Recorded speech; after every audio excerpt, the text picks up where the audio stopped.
Good evening. This is Talking Sports with Evan. I am Evan with Tallison, and good to bring you a show here today. MLB Draft coming up. It's coming up in less than a week on Sunday, and the Brewers with the 18th pick in the draft, and going to be talking about mostly that here on tonight's show. And I am joined, going to bring him in now by special guest Dan Zielinski the third, who is a MLB draft expert. His information going to be at the bottom of the screen. If you want to check out his Twitter account or his publication, you can find it there at the bottom of the screen. And Dan, thank you so much for coming on. Try to make it a yearly thing, but I know we've missed a couple years here and there during the course of my podcast, either with my old podcast partner or solo. But thank you so much for coming on. Yeah, for sure. Thanks for having me, Evan. It's always good to catch up and talk some Brewers and draft with you. Yeah, and we're going to start with Brewers first. The Brewers playing the Cubs as we speak right now, and I thought I just got an alert that Contreras just did something. Yep, he just tied the game with a single to make it 1-1. The Brewers are, I don't even know what word I want to use this season. They have been up and down, a hot start to the season, been playing average to below average baseball since then. Trade deadline coming up. What are your general thoughts on this year's Milwaukee Brewer Club? For me, it's kind of what I expected. I didn't have high expectations for the Milwaukee Brewers going into this season. I thought they could compete for the division. I knew the division going into the year wasn't very strong, but the amount of injuries the Brewers have had has been a little bit surprising. Corbin Burns also hasn't been as sharp, and it just seems like top to bottom, this team frankly is not very good. I think if anything, we expected it from the offense. I don't know if we expected it necessarily from the pitching, but when you have guys like Burns getting banged up, Woodruff out for extended period of time, Lauer not being able to have success. I mean, Peralta too, he hasn't been very good or consistent. It's hard to win games when you're starting pitching, when that's the strength of your team, is not performing up to expectations. And it's 2 years in a row that the starting pitching has not been pitching up to expectations. 3 years ago, when they made the playoffs and lost to the Braves in the first round, when they had I think they had one of the top records of the National League. Then they lose to the Braves. Pitching was dominant that year. I think they think they led baseball in pitchers used that year. They think they only had to use like 6 starting pitchers that year, which is pretty uncommon. And then the last 2 years, Corbin Burns, the only pitcher 2 years ago, now to not see any time. I should say last year, did not see any time on the injured list. And this year, I think him and Peralta have been the only two that have not had any time on the injured list this year. And the sixth inning seems to be their problem. They seem to hit a wall in the sixth inning. Batting wise, they sent Rowdy to the IL today for forearm inflammation, aka we can't DFA him. We need to give him a break.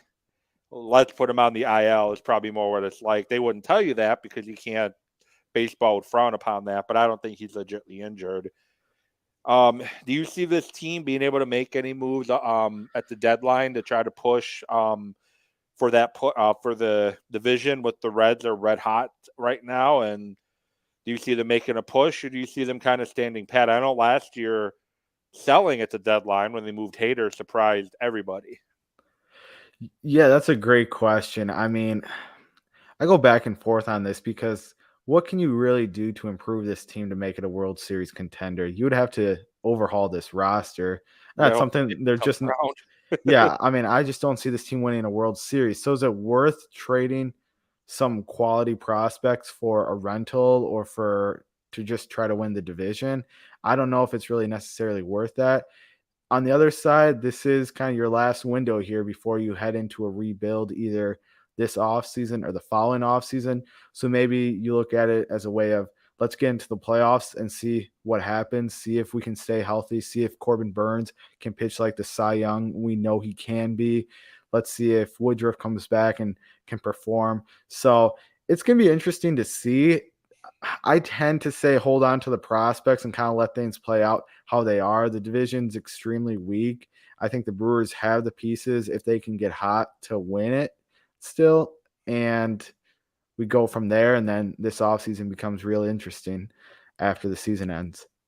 So in the field, Joey Weimer and Bryce Terang have been, as advertised, very good defenders, but their bat just not really seeming to be able to hit big league pitching right now.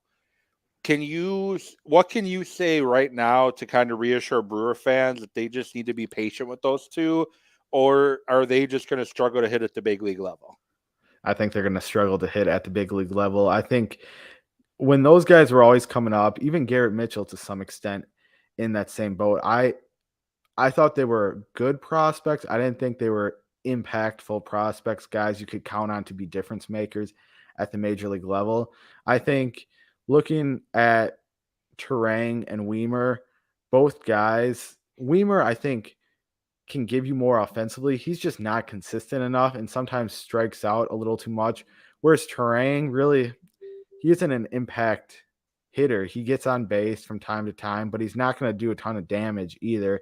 I think they kind of are what they are. I know they're still younger guys, but even when going through the minor league system, both of them had their flaws at the plate, and that's kind of continued here since they got to the major league level. And the big one everybody is clamoring for, and they want to see how quickly he can climb that ladder, is a 19-year-old Jackson Churio outfielder. Is he? Do you envision him being what you are seeing in the minor leagues, where he just seems to be a different potential difference maker, or are we kind of setting the bar a little too high for him? No, I think he can be a difference maker. He's one of the top prospects in baseball. He has five-tool potential and definitely could be that next superstar for the Milwaukee Brewers. I don't know. It's been a while since they had this high level of a prospect. Been quite a few years, actually, since they had one of the best prospects in baseball. I think looking at him overall, the one thing you want to see improvement with is his swing and miss. But otherwise, he can impact the ball. He can make so much of an impact in so many ways that it's hard not to be excited about Jackson Chourio, especially with the way the Brewers kind of have developed prospects or struggled to develop prospects in recent years. To now finally have a guy of this caliber is something exciting. He just brings so much to the table, whether it's his elite speed, his defense, his ability to handle center field. I just think you have the chance to have a complete player here. The Brewers aren't going to rush him. He's not going to be in Milwaukee this year, probably next year, but someone to get excited about in the future for sure. And then last year's draft in the second round, they took a guy who's really climbing the charts right now, 21-year-old Jacob Mizorowski, right-handed pitcher, 6'7", and he's now at High A, Wisconsin. ETA on one of the sites I saw is 2026 Major League, being in the majors. What are your thoughts on him, and does that seem like an accurate timeline, or you think you might see him quicker than that? I would like to think we could see him quicker than that. I would say 2024, maybe 2025, but I mean, he is a guy that has had a lot of success already in the minor leagues. He's improved his control and command of his pitches and has really just dominated at every level he's been at so far. A lot to like with him, has the potential to be a future ace of a rotation, 6'7", 190 pounds, above average fastball, really good slider, also mixes in a quality curveball too. And the Brewers, when they got him last year, they paid him above slot. They paid him $2.35 million, which is a good chunk of change for a second round pick. And it all had to do with the Brewers analytic department and how they viewed Mizorowski in their pitching development system. And I think there's a lot to like here. I think between Chourio, Mizorowski, Sal Frelick, Tyler Black, who's another former first-round pick for the Brewers, having some success at Double-A this year, I think the next wave has some promising players coming in the next few years for the Brewers, and Mizorowski is definitely the team's best pitching prospect and definitely has the highest ceiling out of any pitcher in the system and one of the highest ceilings out of all players in their system. And looking at AAA right now, and somebody not named Sal Frelick, so I do think we see Frelick at the major league level at some point this season. Other than Frelick, anyone at AAA that we should be expecting potentially coming onto the roster at some point between now and the end of the season. And when I say guys at AAA, obviously Luis Urias will be back at the major league level eventually. Keston Hiura might be back at the major league level eventually, depending on Ruddy Tellez and that. So who do you see other than Sal Frelick that could contribute at the major league level this year? Yeah, I think the first one we look at right away is a guy they got back in that Josh Hader trade, and that's Robert Gasser, the left-handed pitcher, starting pitcher that they traded for. He's a guy who had some promise coming out of college, was an early round pick by the Padres, and someone I'm kind of actually surprised we haven't seen already in the major leagues. Really kind of a well-rounded pitcher, someone who slots in probably as a number two, number three type pitcher in the major leagues, but he's pitching really well in Nashville. He's got a 3.94 ERA, doing a nice job limiting his walks, has more than his strikeout an inning.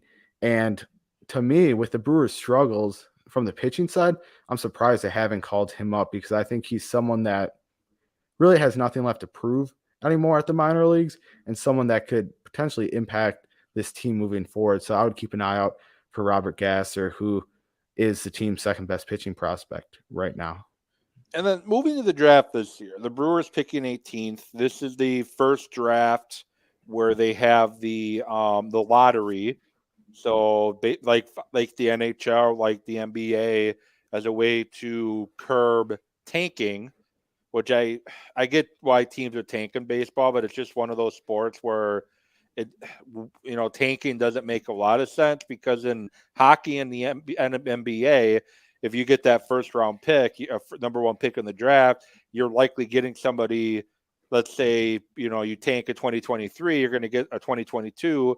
You're going to get somebody in 2023 that's going to help you right now. Or baseball, you might have to wait a couple years. But they're going to the draft lottery. What are your thoughts on the draft lottery? Overall, I like it. I think it's a good system to have. There's a lot of rules behind it and how you can't pick so high so many years in a row, things like that. And that's stuff that we'll start kind of looking at more as the draft lottery goes on. But just broad kind of overview of it, I think it's good for baseball. I think it adds more intrigue to the draft. That's one thing baseball has tried to do is kind of build the draft up and make it more of a spectacle for fans. It's a little bit harder with the Major League Baseball draft to get excited about it because you're not seeing these guys for 2, 3, 4 years in most cases. So, but Major League Baseball has done a nice job. They've put it on All-Star Weekend. They've done the draft lottery to kind of add some excitement. So overall, I think it's good. It's going to be fun to kind of watch teams who don't make the playoffs, see where they end up. The Twins were one of those teams that had the odds to get like the 11th or 12th pick. Can't remember the exact number, but right around there. They ended up jumping up to 5th in this year's draft. So add a little bit of excitement there. Kind of also then spread out the talent and wealth. It doesn't necessarily go to the team coming in last place every single year like the Athletics or someone like that. So I think it's ultimately going to benefit baseball and be something good and exciting to help the draft. And in last year's draft, looked like high school players kind of dominated the first few picks in the draft. And then after that, there were a bunch of college kids that went fairly quickly. I think Jacob Berry from Miami was the first traditional college kid to go out of LSU. I know there's two players from LSU that are expected to go fairly early this year. Is this going to be a college-heavy draft, you think, or is it going to be a high school heavy draft or kind of in the middle? Early on, I mean, I think it's going to be pretty college heavy. Overall, since COVID, we've seen more and more high level high school guys make it to college, which ultimately then helps there be better draft talent in terms of the college ranks when those guys come back around and are draft eligible again. And just looking at the top in this year's draft class, we have the chance to see two teammates go 1 and 2 for I want to say the first time ever in MLB draft history, and Paul Skeens and Dylan Cruz. Paul Skeens is the big right-hander, 6'6", 235-pound, potential A's, maybe the best pitching prospect in at least 10 years in the draft, where Dylan Cruz is a guy that entered the year as a favorite to go 1-1. He's been on scouts' radar since he was 15, 16 years old, had a chance to be a first-round pick coming out of high school in Florida, opted to go to LSU instead, where he's only continued to perform at an elite level and kind of continue to keep his draft stock high. I really like Dylan Cruz. I think he's probably the safest player in this year's draft class, a five-tool player who's going to play center field. He's proven that this spring that he can handle center field long term. So I really like Dylan Cruz. Paul Skeens, really good pitcher, potential ace, has an elite fastball slider combination. I'd like to see his changeup get a little better and improve in that area. But either way, I think early on in this year's draft, you're going to see a lot of college guys. There are two prep high school outfielders, Walker Jenkins and Max Clark, who also are in that top 5 mix and probably will go top 5.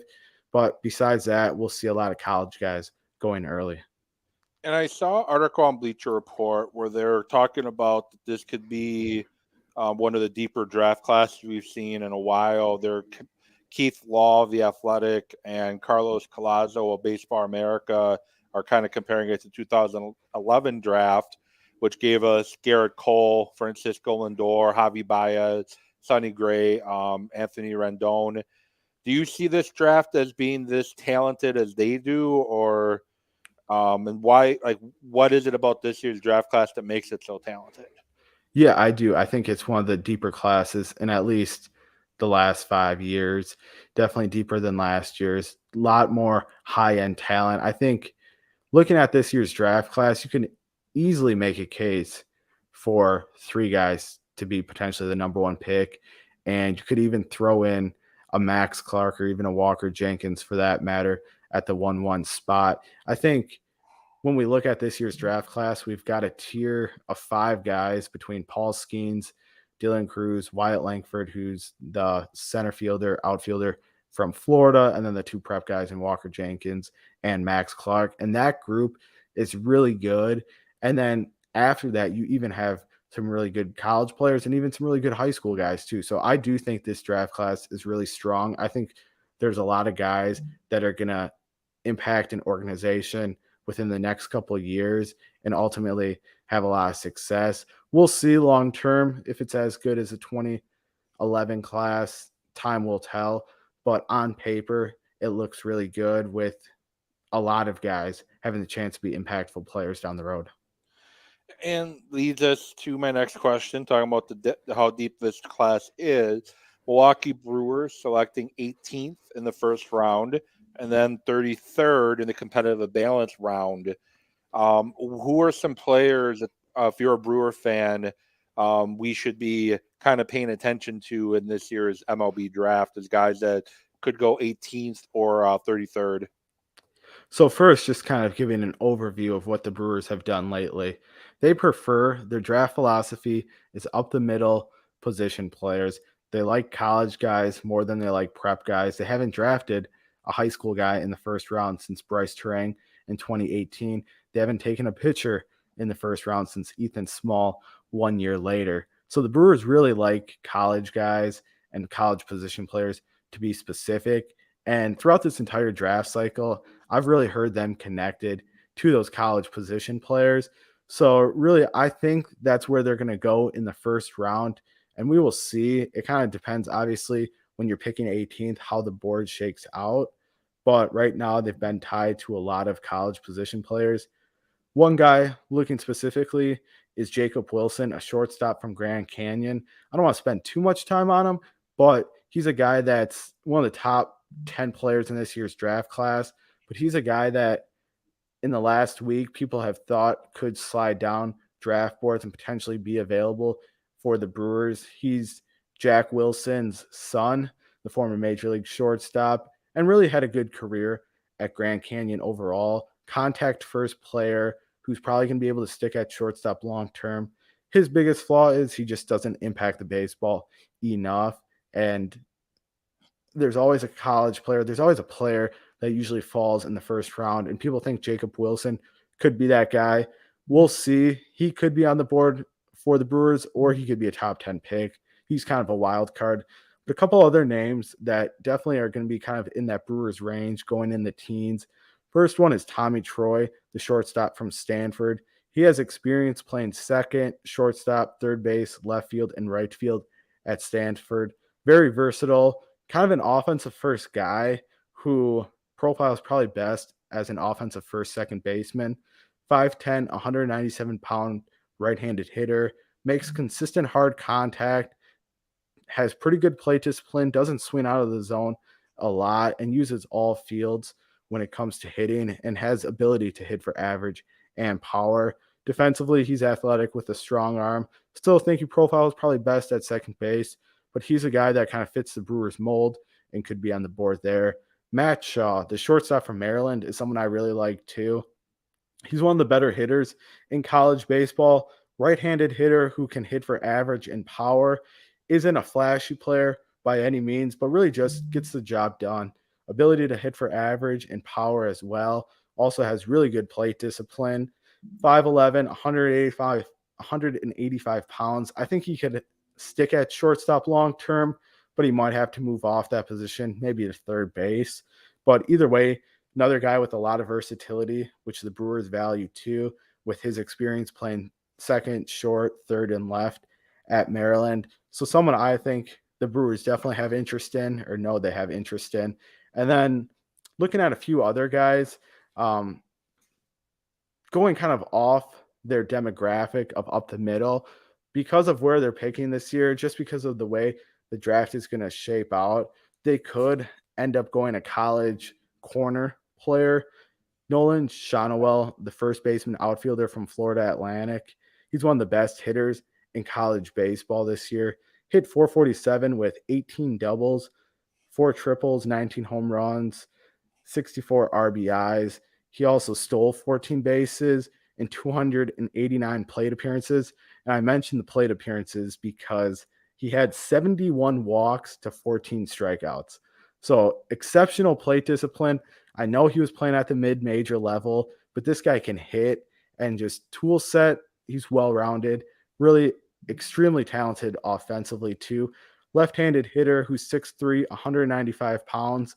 And usually when I'm evaluating these draft guys, I tend to stay away from first baseman. I just don't think the value's there, especially in the first round. But Shonowell is a guy who pretty much played first base at FAU out of necessity. When he first came in, that was his opportunity to get on the field. And then this year, he figured to play a corner outfield spot, which is where he played in high school. And due to an injury or some need for FAU, had to play first base. But Shonowell wants to play a corner outfield spot. I think he can handle it, and his bat is going to play in professional ball. And I think he could end up being one of the biggest steals in this year's draft class. Now, you mentioned first base not really being worth the value. Is that kind of the running back position in the NFL draft where people don't tend to want to take running back early because you can get them anywhere else in the draft? Is that kind of what first base has become in the MLB draft? It comes down to the team, because we've seen first basemen go early. Spencer Torkelson a couple years ago was the first overall pick by the Tigers. Granted, they announced him as a third baseman, but he was always a first baseman. That's where he's played since he made it to the major leagues. You mentioned Jacob Berry from last year. He was another one of those first basemen. But so it comes down to kind of team philosophy. But for me personally, it is kind of like the running back position to me. I just don't see the value in it. I think you can get a first baseman that can hit later in the draft, or you can sign a free agent that's a first baseman that can hit. When all the value is tied in a couple tools, it makes it very risky to pick someone like that, because they have to hit on those one or two tools to provide any value to an organization at the major league level in the future. Whereas if you take a middle infielder or a center fielder, he can still provide you great defense, rack up defensive runs saved, maybe steal some bases because he probably has some speed. Like, there's other areas that they can give you value. But a first baseman, typically bigger guys, whether they play good defense or not, maybe doesn't always really matter. All their values tied in their bat. And if they don't hit, you're stuck with a first baseman who can't hit, which we've seen with the Brewers. If you don't have a first baseman who can't hit, there's no value there. Yeah, the Brewers haven't really had a baseman that can hit since Prince Fielder. Rowdy Tellez Yeah. had a couple flashes, but I think they maximized him. Daniel Vogelbach had some flashes. They maximized him and let him go. I think they've kept Tellez around 1 year too long with that. And the thing the Brewers are good at is maximizing the guys while they're here. But now I think they're starting to keep guys around a little too long, and we're seeing that with Rowdy Tellez. Looking at the Brewers organization, I know you don't necessarily draft on need, because if you draft by need, you're reaching for people. Where do you think the Brewers' biggest need is in this year's draft? I know you mentioned they haven't taken a pitcher in the first round since Ethan Small, who's to me looks like he's just going to be just another guy, maybe a bullpen depth down the road. But what position do you see the Brewers having the biggest need on? I think if we're looking at their organization in general and even past major league teams in the last 5 or so years, the corner infield spots have been spots that they have struggled to fill. Third base, especially, for a long time with the consistent guy year after year. The Brewers really haven't had a consistent first baseman since Prince Fielder. And part of it has to do with they don't take those guys early.